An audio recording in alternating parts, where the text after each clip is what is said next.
introduce President Dreyfus of Wisconsin State University.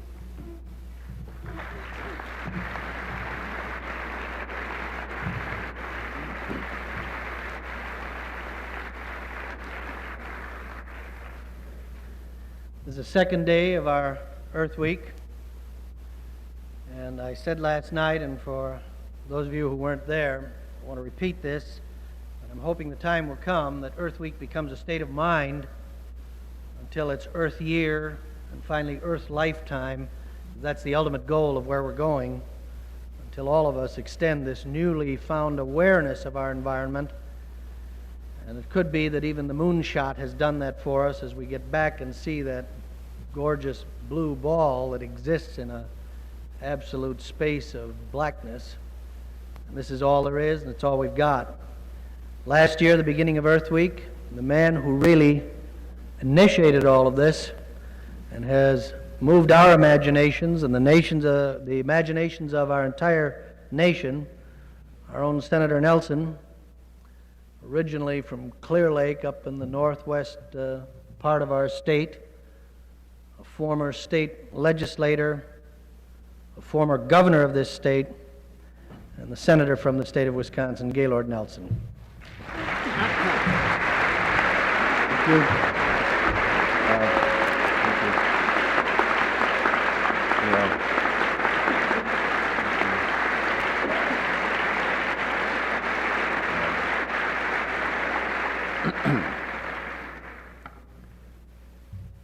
President Dreyfus, friends, I appreciate the opportunity to come here and visit with you about an issue which, in the long pull, is probably more important than any other single issue that faces mankind, and that's the question of the status of our environment and the status of our resources.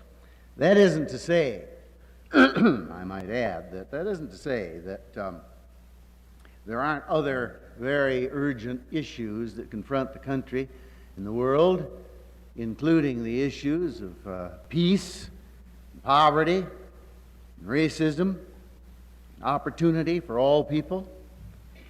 All of those questions are urgent and need to be confronted and dealt with now, and you don't deal with this issue to the exclusion of others. But in the long pull, unless we reach some reasonable accommodation with nature, unless we achieve a relationship which stems the tide and reverses it, in fact, the tide of deterioration of our environment, all of the rest of the issues will become irrelevant. I understand that the suggested protocol for this meeting this evening is that I speak for a few minutes and that then there be a question period. I used to say when I was speaking that at the conclusion of my remarks I would answer any question anybody had. And one time when I was governor, speaking to a group of gentlemen not of my political persuasion, I had said that I'd answer any question they had. And the first question I received at the conclusion of my remarks was, Governor, what makes you so presumptuous as to suppose you could answer any question we might ask? So since then I have hedged the offer to the extent of saying that I'd answer any question you ask if I'm able to, and in order to make it fair, if I feel like it. I have been tremendously encouraged about the rapidly expanding interest and concern in the field of the environment all across the country. I have been particularly encouraged by the remarkable interest that is found among the grade school and high school students of this country, thousands of whom write me each year. There are here this evening 100 or so representatives from 100 high schools, or 100 representatives from a large number of high schools throughout this area who are here this evening and who will return to their schools with an environmental message. I had a prepared text. I do have a prepared text which I shall not read, but I shall cover the material in it rather than read it in detail. But I wish to welcome these students from these high schools who've come here to participate. It's important that the young people of the country develop an understanding and a feeling and a commitment on the issue of the environment. When I proposed an organized Earth Day a year ago, I had in the main one objective in mind, and that objective was to have a nationwide one-day environmental spectacular, so to speak, in which we would have wide participation across the country, the purpose of which was to give public visibility to the issue. I was convinced that a large number and percentage of the people of the country were concerned about the deterioration of our environment.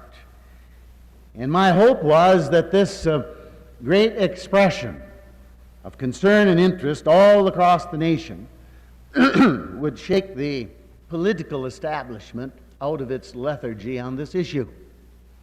Because the political leadership of the country, at the local level, the state level, at the national level, and at the presidential level, has not been very seriously concerned about the environmental issues that confront the world, this country, and the world and their significance.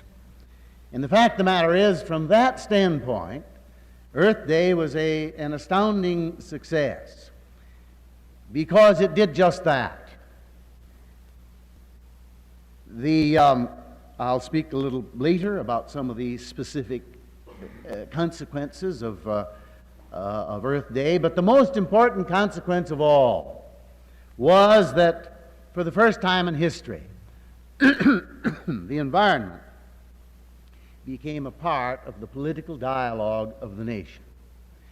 And in a free society, no issue that requires hard decisions in substantial appropriations of money, expenditures by private industry too, no issue really succeeds in accomplishing its end until it becomes part of the political dialogue, until the people who are elected in office are convinced that the people in the country desire a result and will support them. And that's what happened as a consequence of Earth Day. And people who never bothered in all their years in politics about the issue of the environment suddenly noticed it was there. Incredible as it may seem, in 1968, there were 3 candidates for president. No one of the 3 once in the whole campaign gave a speech on the environment. Then, in early 1970, the president sent a message to the Congress in which he said, the issue of the 70s is the environment. Next to peace, the most important issue that faces the country. One might wonder how the environment became the issue of the 70s 15 months after the election in 68, when it wasn't an issue at all in 1968. Well, it got to be an issue of the 70s in the mind of the president and all others on both sides, Democrats and Republicans, because they noticed the interest and concern of the people across this country. This is a dramatic example of an issue originating at the grassroots level and forcing a response out of the elected officials of this country. Earth Week, which I organized starting last summer, is an entirely different purpose. Earth Day had the purpose I mentioned. The objective of Earth Week, at least as I see it, is to institutionalize an annual event when the nation, the media, the papers, the magazines, TV, radio, when conservationists, when the people of the country can pay special attention during that week all across the nation to the issue of the environment, to review what's happened in the past year, to plan for what's to happen in the next year and the years after that. And more particularly, my interest in establishing Earth Week was to establish a week at which time all the grade school and high school students of this country and all of our schools across the nation could bring to fruition their efforts, their educational efforts, and bring to fruition on the same week each year. Because after all, if we're going to accomplish what we must accomplish, and it is an issue of not only of survival, but how we survive and in what quality life we survive. If we're going to do that, we have to have a generation that understands and feels and believes and is committed to do something about the problem, massive problem of our environment. And that generation is going to be the grade school and high school and very shortly, the college students. Now, we have done tremendous damage to our environment in the last half century, more degradation of our resources, of air and water, and dissipation of our assets, and of all kinds in the last half century than mankind did in all the previous 7,000 years from the day that agriculture was discovered. Man is the only creature in the animal kingdom, and that's what we are, one species in the animal kingdom.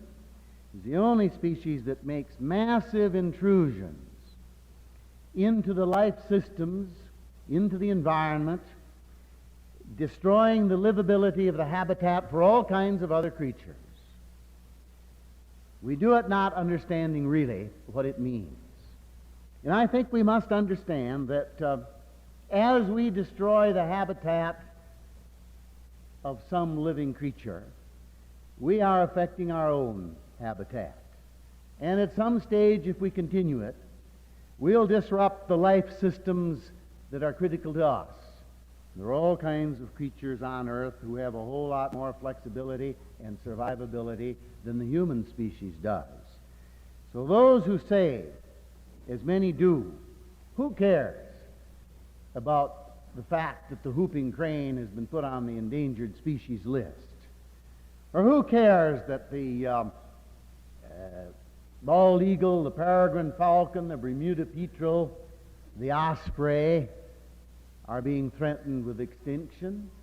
And somebody says because of the disruptions of their habitat, most of these birds, because of the introduction of DDT into their habitat, and they being raptor birds at the end of the food chain getting massive dosage of it.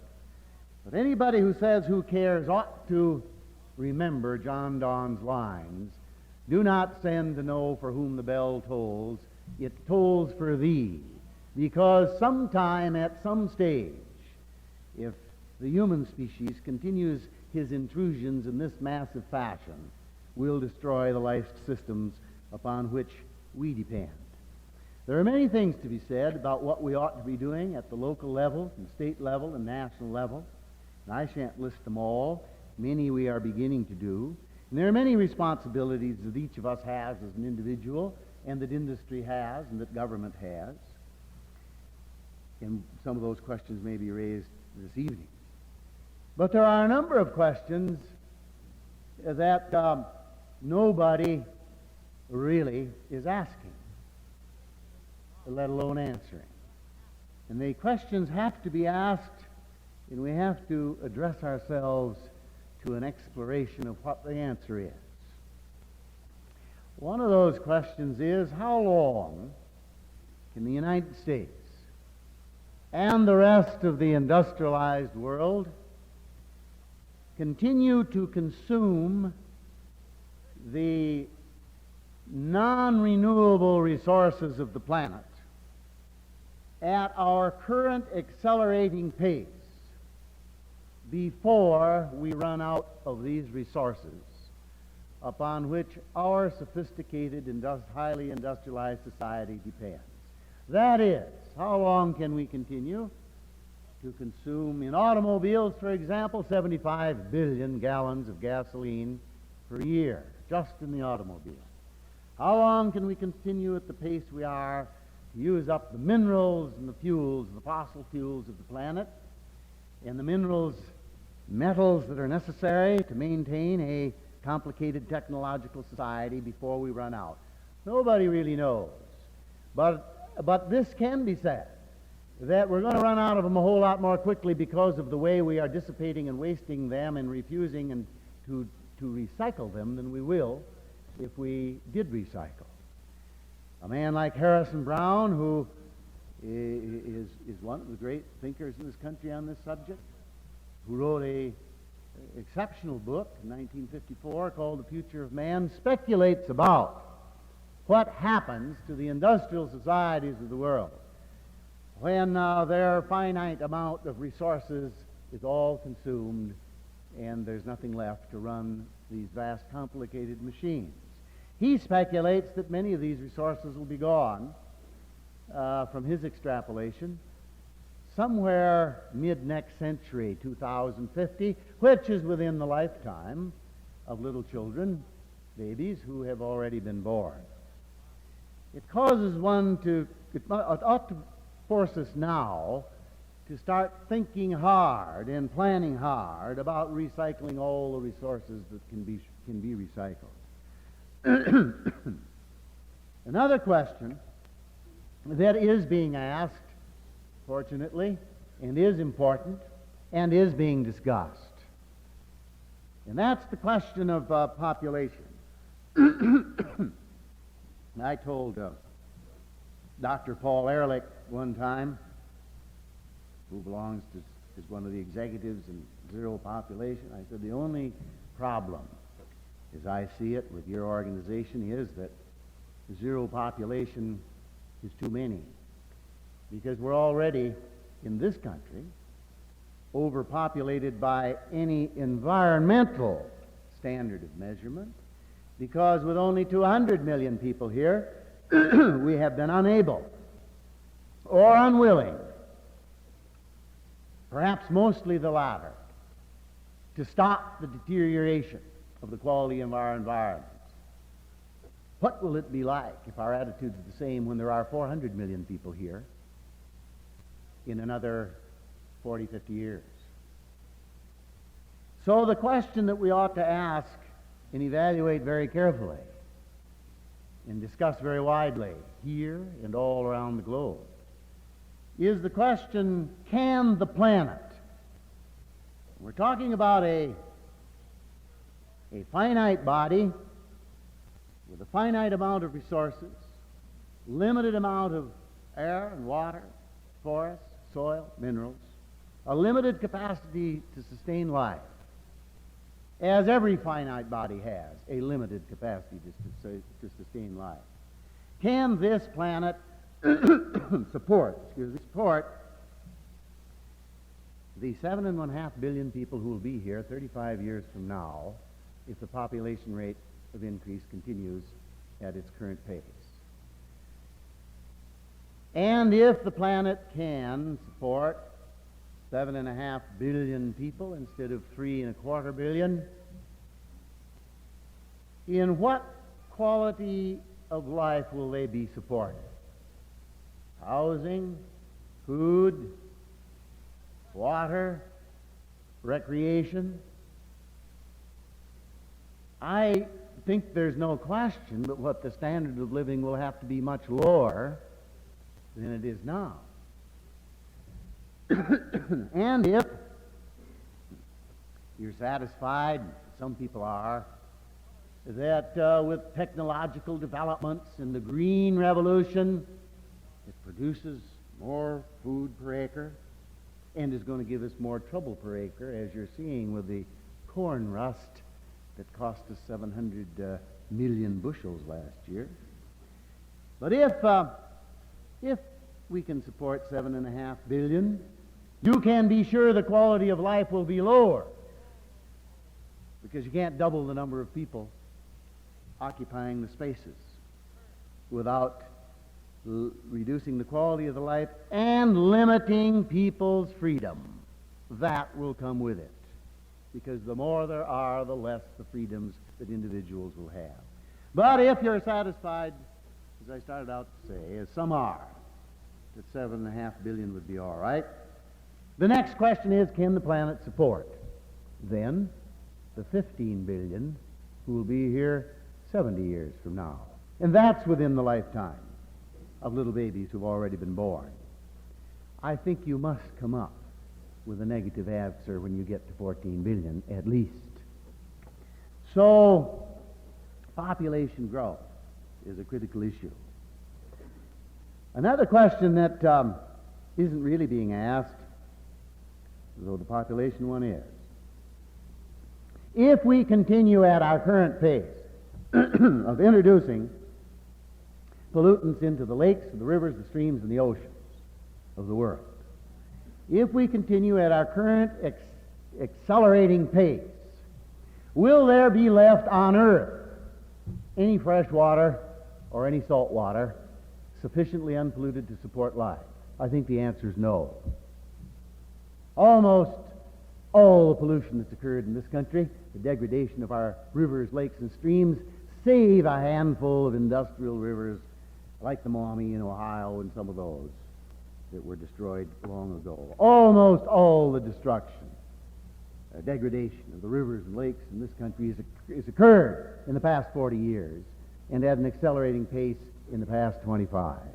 Continue that at the increasing pace for another 50 years, and there will be no productivity left in the oceans of the world or in the freshwater lakes and rivers of the world. So it's critical that we reverse the trend and stop the pollution, which we can do comparatively at least.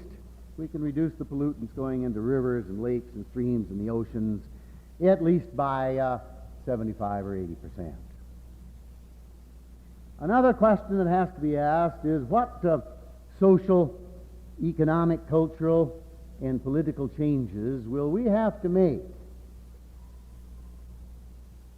ourselves as individuals, our local communities, our states, and our country in order to accommodate ourselves to a relationship with our environment where we survive in such a way that we do, in fact, stop and reverse the trend of degrading our resources.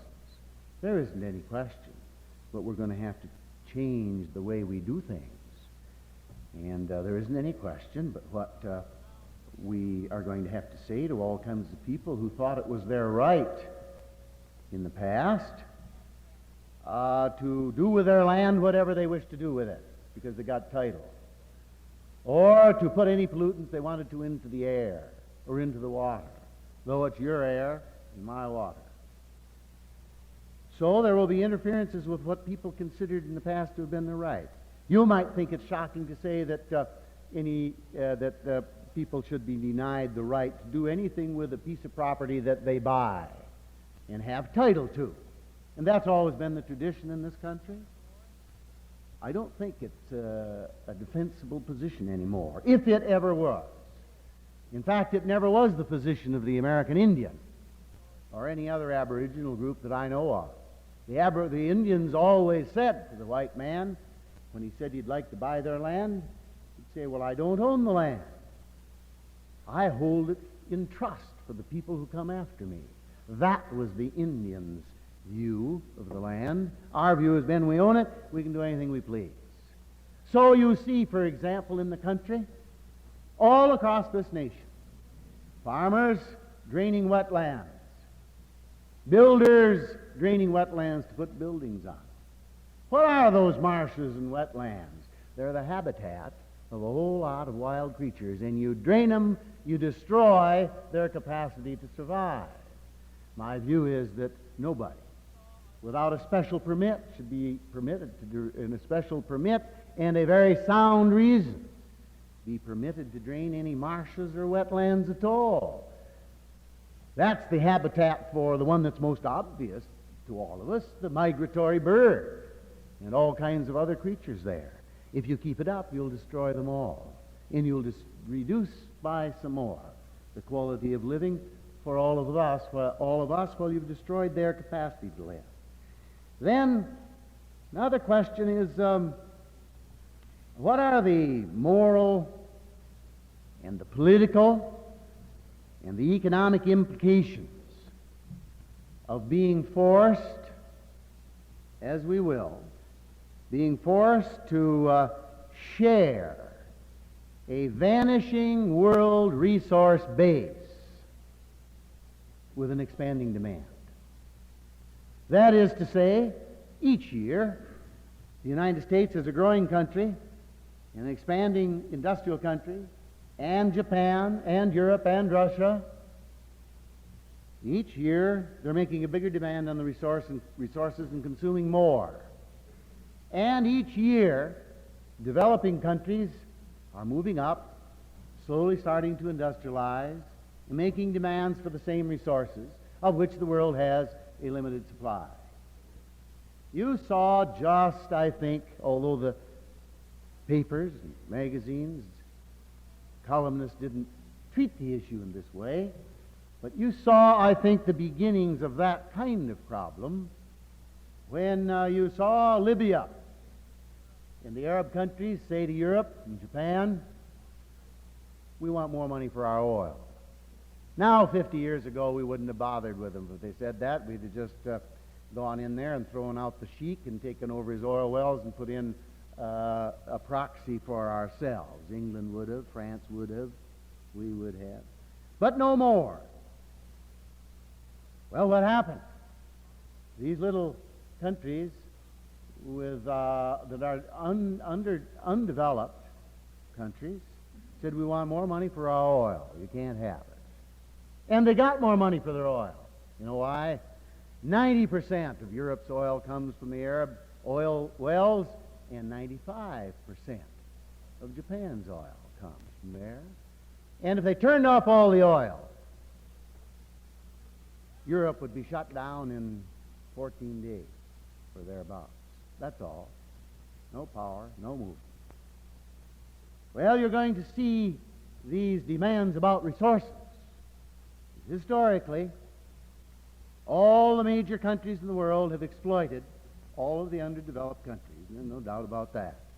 We've gone into the countries and bought made our investments, build the plants, France, England, United States, Russia, all of them, build the plants, extract the raw materials, pay them for the raw materials, fabricate it and use it in our industrial society. That day is rapidly coming to a conclusion. Now, the most important, the encouraging thing, there are other questions to be asked too, quite obviously.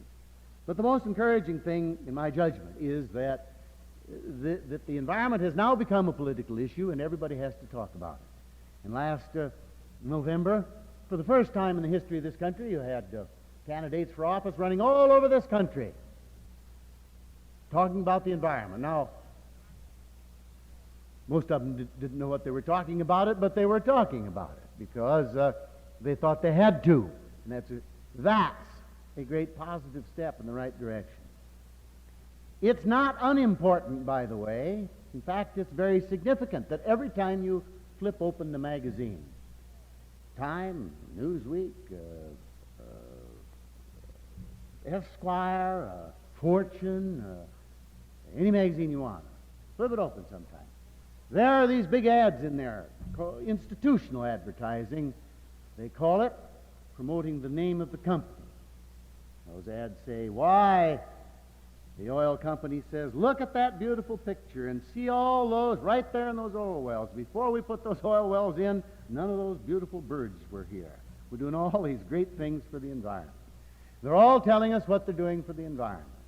Now, many industrial leaders are, and they deserve credit for it. But there's a whole bunch of them who are spending more money on advertising than they are on pollution controls. But the importance of it is that they feel now that they must discuss the environment. That's a big step forward. They would never have paid a penny for those ads 2-3 years ago. And, of course, the more they advertise that environment's important, the more important it becomes, too.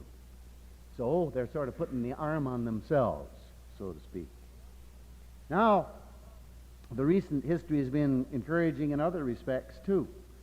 A whole lot of environmental law firms or public interest law firms have popped up all over the country. And for the first time, you have law firms representing just people, people's interests, going into court, enforcing the federal government and the state governments to enforce the laws.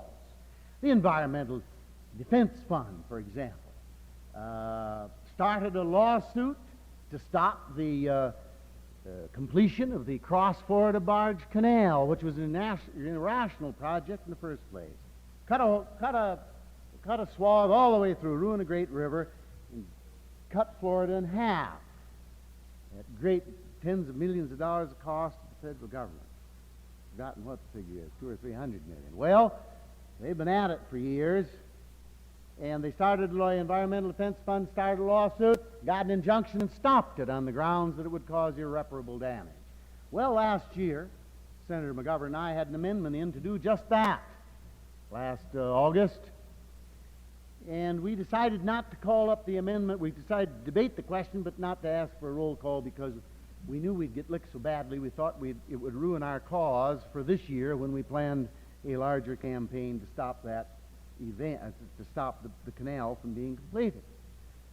But the Environmental Defense Fund did that job for us. Environmental Defense Fund tackled the federal government, went into court, and caused them to delay starting the laying down of the Alaska pipeline until adequate environmental studies were made to assure that it could be placed there without disastrous results. Ralph Nader's groups around the country have been starting lawsuits on a number of environmental issues. So that's been a new development. There's been a great proliferation of environmental groups at the local level, and that's critical. People in Washington don't necessarily pay an awful lot of attention to somebody who is a national lobbyist unless he's got a constituency, unless the constituency is active and visible in the place where the candidate, where the office holder comes from. So that's been an exceptionally important development that's occurred mostly in the past year. Now we've passed, we've had some fights on DDT and pesticides. We're making headway on that. There have been a whole series of pieces of legislation passed. One very important one that most people aren't really aware of is the Environmental Quality Act. And one of the things the Environmental Quality Act did was to provide that every federal agency that engages in any activity that has an impact on the environment must file an environmental impact statement with the President's Council on the Environment. It must be made public so that the Congress can look at it, the environmentalists can look at it, and so that a debate can be started, if necessary, over whether or not the environmental impact is serious enough to stop it or force them to modify what they're doing. A very significant step. Well, even the Corps of Engineers has to file one. Nobody could ever make the Corps of Engineers do anything before. Kind of a law unto themselves. I got into a fight with them several times, but one time they didn't have anything to do that month, I guess, and they wanted to put about 10 feet on top of the dam at St. Croix Falls and make the flowage area bigger. And I opposed the appropriation and got Senator Ellender to drop it out, but I ran into Gene McCarthy afterwards, and he said, you know, I've been watching that Corps of Engineers for over 20 years down here in Washington. He said, I come to the conclusion that next to Russia, the Corps of Engineers is the most difficult foreign government we have to deal with. But even the Corps now has to respond to the demands of the people of this country, and that's a significant development. And I suppose I could just conclude by two other examples. We passed an Air Pollution Act, which was a pretty good one, and as to the automobile, a very good one. And we told the automobile industry that by 1976 you had to be producing an IC engine that removed 90% of the pollutants going into the air. They had been telling us it couldn't be done. They testified the year before, absolutely impossible. Finally, they collapsed, and Mr. Cole said yes, it was technically feasible to do it, but that too early a date. Well, we'll see whether it's too early a date. The fact of the matter is, the industry was engaged in an illegal conspiracy in violation of the antitrust laws from 1953 to 1967 not to compete in installing air pollution control devices on their engine. And most of the public doesn't know this either. They were indicted by the Justice Department, all four auto industries, hauled into the federal court in San Francisco. Very little publicity because they decided they wouldn't fight it. And they allowed a consent decree to be entered against them. That meant two things. One, that the grand jury findings of all the facts involved in this illegal conspiracy wouldn't be open to public inspection so that we could really find out in detail what they were doing. They knew they would be convicted if tried. Now, a consent decree, for those of you who aren't lawyers, expressed in layman's language, is a decree in which, to which the defendant pleads nolo contendere, saying, I deny what you charged me with doing, but I promise I won't do it anymore. That's what it really means. So, in any event, we passed a good law respecting that. Then I'll just conclude with this one. Regardless of what you think of the merits of building a supersonic transport, and there are arguments on both sides from the economic standpoint and whether it's necessary and worthwhile to put federal monies into a project in order that some people can get to Europe in 3 hours and 15 minutes instead of 6 hours, and all that. But apart from all the arguments on the merits, the fact of the matter is that the drama of the SST vote was that for the first time in the history of any country in the world, a major ongoing technology involving such things as world prestige, so-called, that we've used so often to get ourselves into so much trouble. For the first time, a great ongoing technology was terminated by a legislative body on environmental grounds. And those were the grounds that gave the votes, because prior to that, we never had more than 22 votes against the SST. So far as the environmental issue is concerned, the importance, as I said earlier, it is now part of the dialogue of the country, and things are happening all across the nation.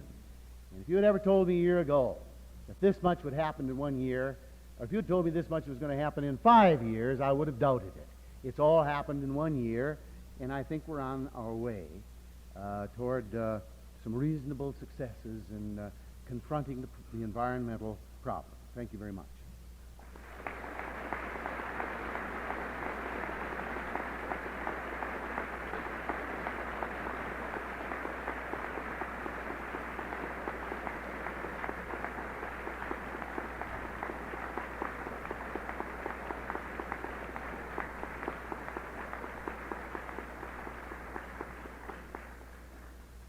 Anybody like to ask a question?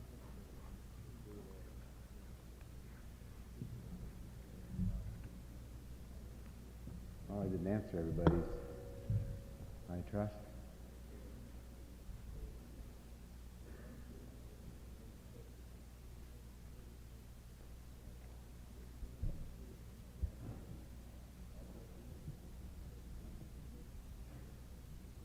Yes. How come there isn't more recycling being done? Why is people fighting? Question is, Why isn't there more recycling being done? I think the honest answer to that is that we have lived in a situation of such abundance of resources that the easy way was just to use things and throw them away, and that the resources seemed inexhaustible. We developed a system around a resource base that seemed inexhaustible. It's cheaper to pull out the ore out of the famous, once famous Mesabi mines in Minnesota than it was to take the metals from the automobiles and so forth and recycle it. That's no longer true. But that's the way the system grew up. We're beginning to do some recycling. And then all the systems in all the communities, there were no collection system, no really any system developed for recycling. It's beginning. We now recycle, better be careful about my statistics because this is the forestry authorities here. If my memory's right, we recycle now about 20% of the paper. Do you know what that means, really? It takes about 17 mature trees to make a ton of paper. That 20% of the paper that we recycle represents approximately, I'm told, about 200 million mature trees. We ought to be recycling 75 to 80% in any event, and you'd be talking 800 million trees. And at the same time, we're cutting trees down and consuming them faster than they're growing. There are some companies in this country that for 25 years, Sunoco Products, not the S-U-N, but the S-O-N, South Carolina company, has plants in 25 states, and they have used nothing but waste paper in their operation for years. And you're familiar with what they do because every time you go past one of these I-system viaducts and see that big pillar holding up the viaduct and some brown paper around it, which was the form in which the concrete was poured, or if the paper's been torn off, if you look on that round pillar, you'll see taped stripes around it where the paper's been torn off. Well, this company makes that paper, makes the core, that brown core for the saran wrap and all kinds of products like that. For 25 years, they've used nothing but waste paper in their operation. We were recycling more paper in the Second World War than we're recycling now. But we must begin, and I think we see the beginnings all over this country of a movement to get recycling underway because we need to use and reuse all of the resources that we can as often as we can. Anybody else have a question? Yes. I have one down here first. Go ahead.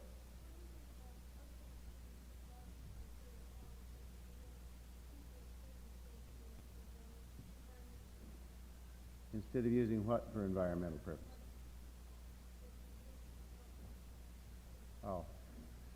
Well, I think the amount of money involved really is too small to really do much about the environmental situation.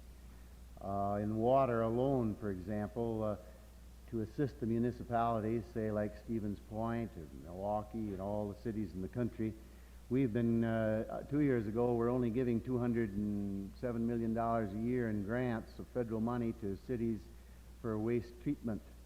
We got it up to $1 billion now, but the fact of the matter is there are $450 million worth of, in the state of Wisconsin alone who need money. That would be $20 billion nationwide in the next 5 years. So we need to be spending about $5 billion. So I don't think that would make much of a dent in the environmental problem. Somebody have a question back there? Anybody that has a question can step up to one of the two microphones located on either end of the front of the auditorium here. And you can just line up behind them, please. This way the questions won't have to be repeated by the senator. I read in the newspaper, I think it was in January, about this environmental impact statement. One of the agencies said that they felt the way they interpreted it, this statement didn't have to be made public until after they had decided whether to accept or not this project. Has anything been done about that? it seems, I think probably the one you're referring to is maybe it was the SST one. The way that has worked thus far, it's a brand new law as of a year ago. The way it works is that the agency that's going to do something, Corps of Engineers say, has a project. Each agency of the federal government that may have any relationship to it or environmental relationship will comment on the project. That is, HEW, Interior Department, will comment on Corps of Engineer project. I think the time that probably the dispute you're thinking about occurred was there were comments that were being made, might have been the Alaska Pipeline, I don't know, by other agencies, and they wouldn't disclose it. They said they wouldn't disclose it until it got to the Judge Train of the President's Council on the Environment. And I think the dispute arose over that. And I think some of these statements get a little modified on the way, perhaps, if there's an internal conflict. So I don't think it's an ideal solution, and we've got to take another look at what the impact statement should include. But they are, so far as I know, required to make them public.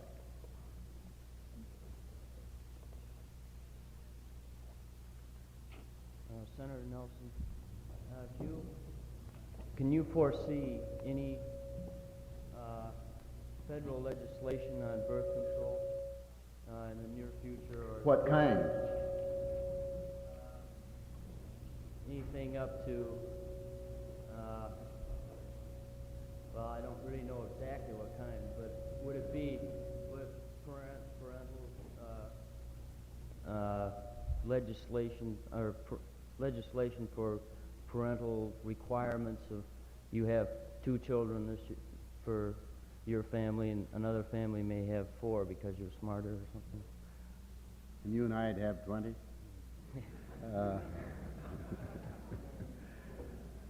No, I think as Ashley Montagu said at a conference I was at in Yale, when somebody raised that question, he said, any legislation that would bring the population down would bring the government down first. No, I don't think it's possible to legislate that. What is possible and is sensible in my judgment is that we dramatically expand, as we are, our family planning information and services, for which are millions of people who desire the information, advice, and counseling, and it is not available. 2, that we expand, as we did as we will be doing based on the Tidings bill we passed last year, dramatically expand our research in techniques of birth control. The big problem there has been that we didn't stop research, but really since the development of the oral contraceptive in 1960, or when it was marketed in 1960, very little further research was done, or certainly not enough. And though the oral contraceptive is 100% effective, it is not tolerated well by a substantial percentage of the users. There are lots of side effects, so the dropout rate is high. 2, good medical practice requires a physical examination twice a year for the user of the oral contraceptive. That is not a feasible practice in most places in the world because there's no medical community to do the examinations in China and India and Pakistan and Africa and in Latin America. So we need to develop not a more effective one, because that one is 100% effective, but one that is more tolerable and that doesn't that has less side effects. That perhaps a male oral contraceptive might be simpler than the one that's being used, which affects the total metabolism of the body and all organs in it. The next question is the question of well, there may be some things on aid and assistance, I don't know. But attitude is the crucial factor.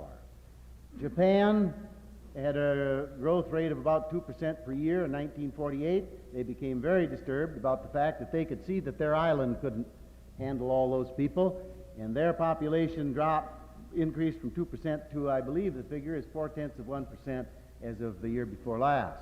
The lowest birth rate in the history of America occurred in the middle of the Depression, when people decided they couldn't afford that many children. That birth rate became lower in '68. That's the first time it became lower, and that was 8 years after the oral contraceptives. The attitude is a critical factor. Yes. Well, it seems to me like I came here to see exactly what your views were in the future on some of the major issues, such as population and sewage control. And one of the things that I noticed was the first part of your speech was a recapitulation of most of the things that we already know as members of this university. I'd like to know what exactly are your views on some of these background things that you set up, such as should we feed perhaps populations in India and Pakistan in order that they would reproduce at such great rates and we would kill even more people than are being killed by starvation today? And what are some of your proposals on the Senate floor in regard to birth control and perhaps sewage disposal? Well, if people are hungry, I'll support feeding them wherever they are. Yes, I have, I'll be glad to send it to you. I have the most comprehensive package of pollution control measures introduced ever in the history of the United States Senate or the United States House of Representatives, and it covers a whole spectrum, starting out with such things as the predator control programs that are killing predator animals in the Department of Interior, the saving of the Mustang and the burro, the establishment of the first and only major recycling bill ever introduced in the Congress, which would set up a method for recycling all of our wastes, water pollution, air pollution, pesticide control, you name it. I've got a piece of legislation. I put in 24 pieces of legislation at the beginning of this session in January, and a year ago I put in about the same number. I've covered almost the whole spectrum of pollution programs that would be feasible for this country to adopt in the next 10 years.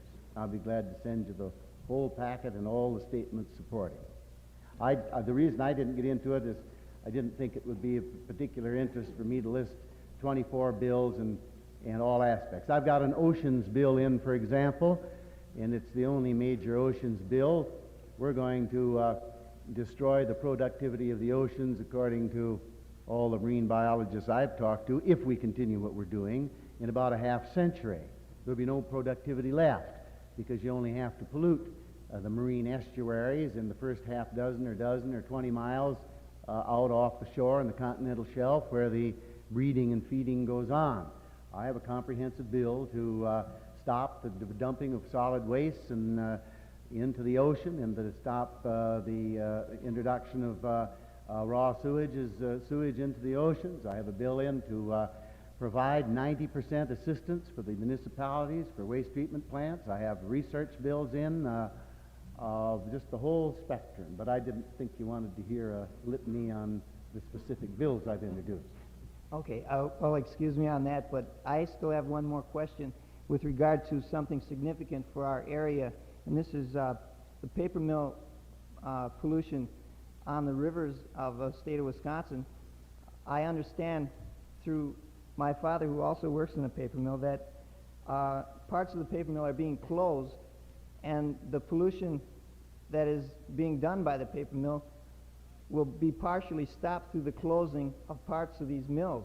But the mills will be moved to places such as Canada that are not now touched by our pollution abatement laws, and therefore the total impact of the environment will not be reduced. Gives you some measure of the morality of the business community, doesn't it?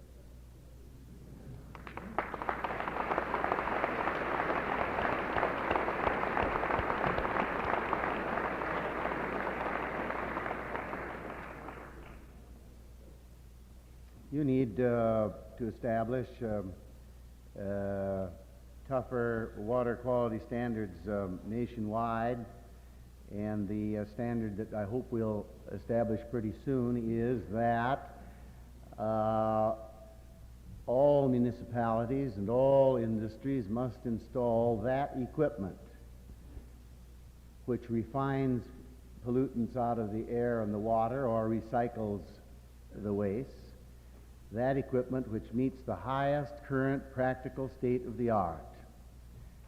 And as the art develops through further research, when we achieve a much higher standard, that shall be the new pollution standard that'll have to be met. If we did that in 10 years' time, we'd remove, as for air, for $7.5 to $10 billion, we would remove 80 to 90% of all the pollutants going into the air in this country. That is at a cost. When people talk about costs and what they can afford, at the high figure it would be $10 billion to do it. The economic damage from air pollution in this country is estimated at from $13 to $15 billion a year. So if we made that one-time investment of $10 billion, we'd be making a profit every single year thereafter of $13 to $15 billion. $100 billion every 10 years. That's the economic factor. And those same factories that are putting that pollutant into the air are part of the tax base that pays the economic cost of the damage that air pollution is doing. Eliminating pollution is a highly profitable investment for the country and for all the people who live here. If the industries, which they don't, but insisted on continuing to do what they're doing, they will pretty soon create an environment in which they can't do any business at all.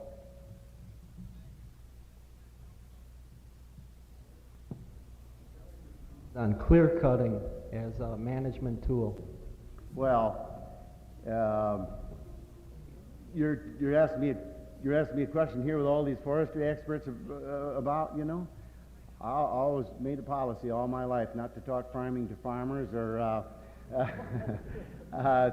timber policy to timber people. I talk about something that I don't think they know anything about. I'll stick to that. There are reasons for clear cutting.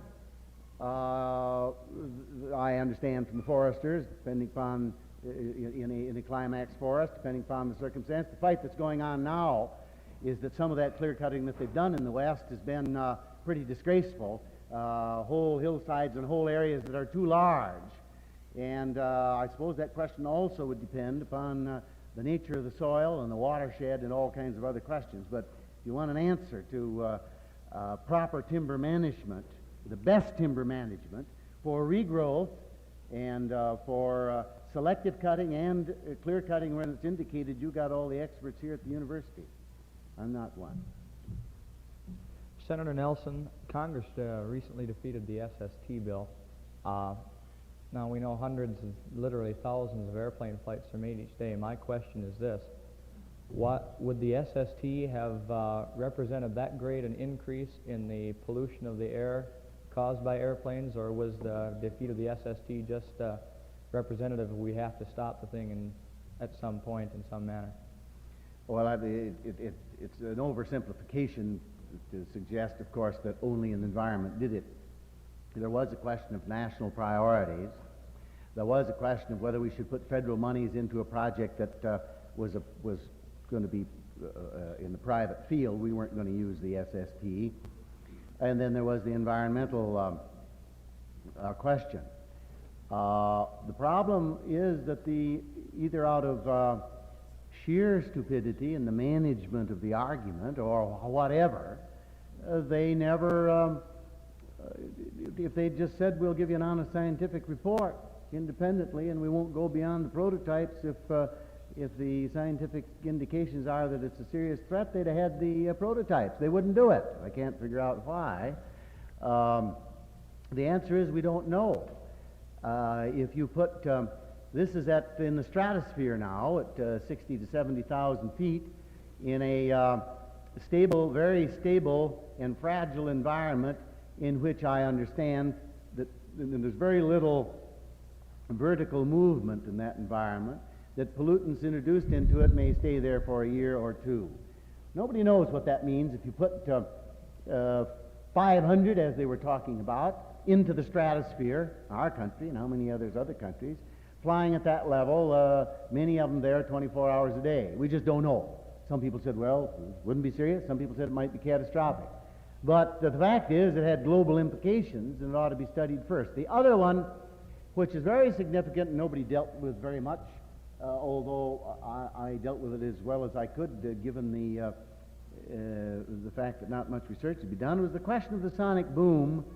And when that question was raised, immediately then we passed legislation saying you couldn't fly it supersonic over the United States. You had to fly or over land, where people were. That's the way they put it. I had a debate with the Sea Corps on that on TV, and he said we wouldn't fly it over where people were. I said, yeah, you'd fly it where animals were, wouldn't you? They can't vote. The fact is that, and that's an important point for more reasons than one.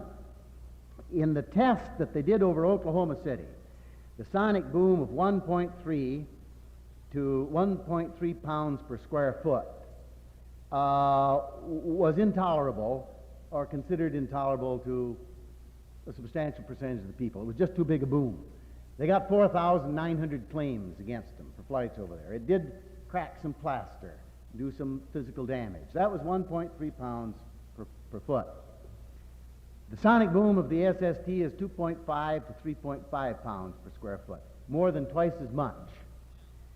So if that was intolerable over Oklahoma City, obviously you couldn't fly it over people. So you depreciate the value of the craft right there if you can't fly over land, at least where people are. Now, what about the question of flying over the oceans? The North Atlantic route is the one that's flown the most. And when they got 300 of them into the air, there would be a sonic boom 50 miles wide every 15 minutes on the North Atlantic route, 24 hours a day. Or more than one, because the plane's going each way. All right, does that have any effect on the marine creatures? What about all the migratory birds? Would they or would they not turn around when they ran into the boom and go back? That's an awful big boom.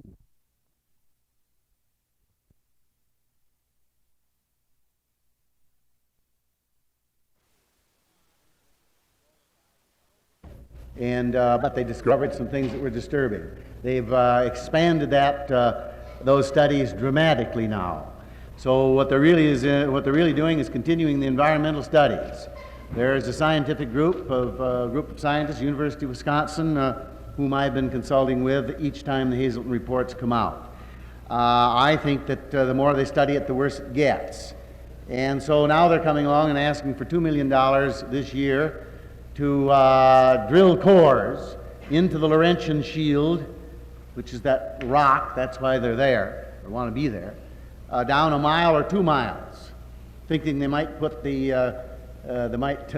tunnel around under there a while and put in a grid under that rock down a mile or 2 miles. Sounds nutty to me.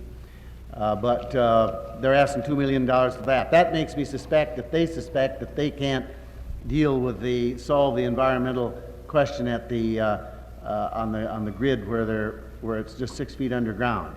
Nextly, there will be a report out pretty soon by some scientists outside the Pentagon that are going to say that the sanguine proposal that they've got now won't work anyway.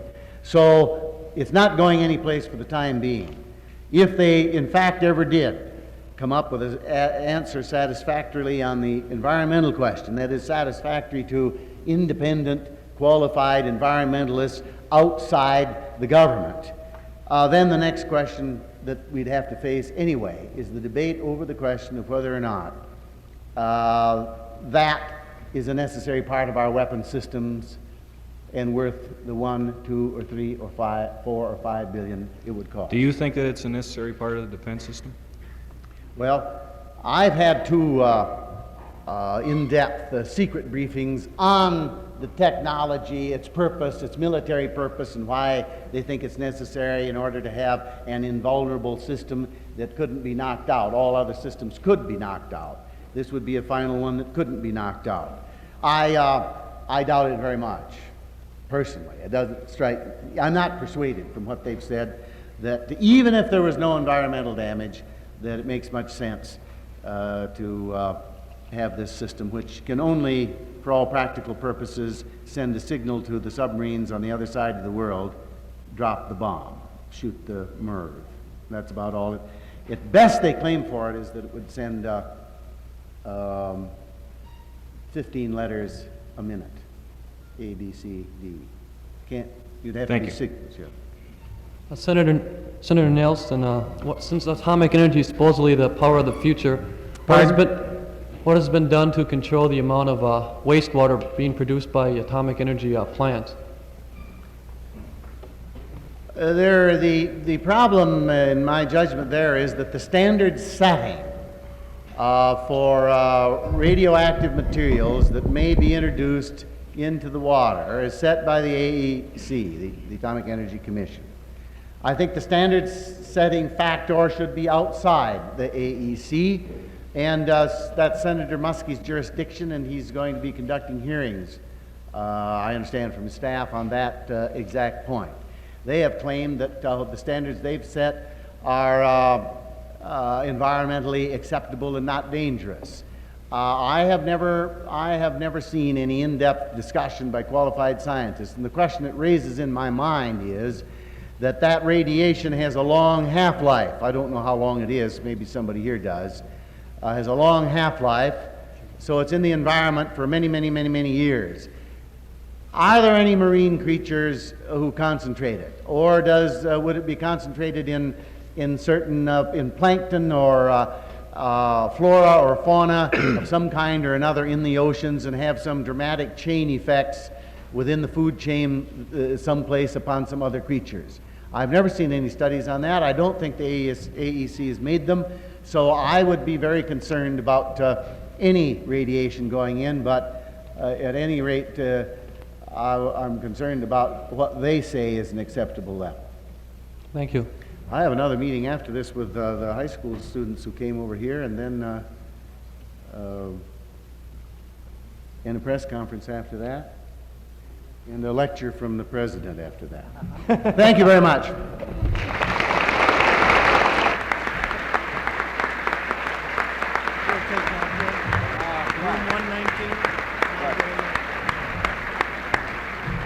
I have a few announcements before you go. Following this, the high school students will meet with Senator Nelson. Also, the question was brought up about what is being done as far as recycling is going. I thought I might mention that we have in Stevens Point here both can and non-returnable bottle recycling. At all of the food stores, you'll see a barrel marked with a eco sign. And this is for cans. Now what you do with the cans is you make sure that they're clean, cut off both ends, crush them, and then place them in these receptacles. The bottles will be recycled.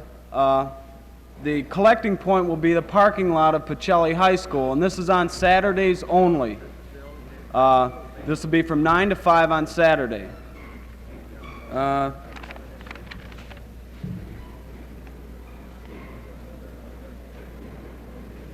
On the way out, would you please return the environmental project sheets, whether or not you have filled them out? Thank you.